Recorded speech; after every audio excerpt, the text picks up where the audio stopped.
யோகாவின் ஆன்மீக தத்துவங்கள் உலகெங்கிலும் உள்ள மக்களை கவர்ந்து வருகின்றன. அந்த வகையில் பீகாரில் வசித்து வரும் நோசோமு ஹகிகாரா என்ற ஜப்பானியர் இந்திய தத்துவமான தர்ம யோகா பற்றி தனது சமூக வலைதள பக்கத்தில் பகிர்ந்துள்ள ஒரு பதிவு தற்போது இணையத்தில் காட்டுத்தீயாய் பரவி வருகிறது.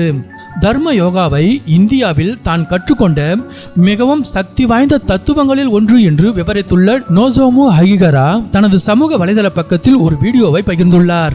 அதில் இந்தியாவில் அவர் கழித்த காலம் யோகா என்பது வெறும் உடற்பயிற்சி மட்டுமல்ல, அது நெறிமுறைகள், விழிப்புணர்வு மற்றும் இரக்க குணம் கொண்ட ஒரு வாழ்க்கை முறை என்பதை புரிந்து கொள்ள எவ்வாறு உதவியது என்பதை பற்றி பேசியுள்ளார்.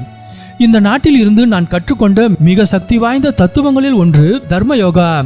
தர்ம யோகா என்பது வெறும் பாயில் செய்யும் உடற்பயிற்சி மட்டுமல்ல, அது பாயை தாண்டி நம் நிஜ வாழ்க்கையிலும் யோகாவை பின்பற்றுவதாகும்.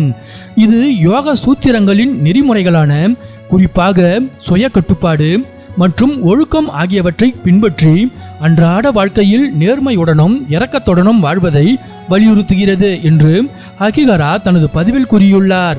மேலும் தர்ம யோகா நமக்கு கற்றுக் கொடுக்கும் 5 முக்கிய பண்புகளையும் அவர் பட்டியலிட்டுள்ளார்.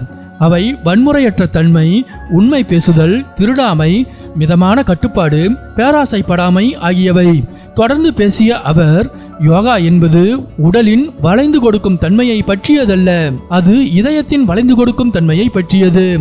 விழிப்புணர்வு, அன்பு மற்றும் ஒரு குறிக்கோளுடன் வாழ்வதை தர்ம யோகா நமக்கு நினைவூட்டுகிறது என்று விளக்கினார்.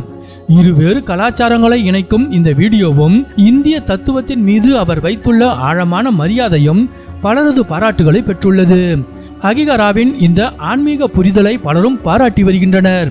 இணைய பயனர் ஒருவர், நீங்கள் ஒரு சிறந்த மனிதர், மிகவும் ஊக்கமளிக்கிறது, இந்தியாவின் மீது நீங்கள் காட்டும் அன்பிற்கு நன்றி என்று கருத்து தெரிவித்துள்ளார். மற்றொருவர், இந்தியாவில் பலருக்கும் தெரியாத ஏராளமான ஆன்மீக அறிவும் பொக்கிஷங்களும் நிறைந்துள்ளன என்று நான் நம்புகிறேன் என்று எழுதியுள்ளார்.